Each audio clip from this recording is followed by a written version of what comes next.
yaa xayra dayfin ataa bil bisri wal madadi. bismillah barke borom Tuuba. asalaamaaleykum wa rahmatullah.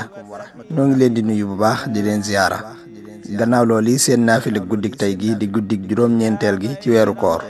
Sëriñ Souhaïbou Mbacké nee na ku ci julli ñeenti rakaa bu ci ne nga jàng fatiha benn yoon, jàng tabbat yadaa ba saar wi jeex ñetti yoon, jàng xul huwallaahu ahad ba saar wi jeex benn yoon. ku def loolu des na ko bindal tuyaabay muñkat yëpp ak santkat yëpp, te dana mel ne wàcce ne ab kaamil.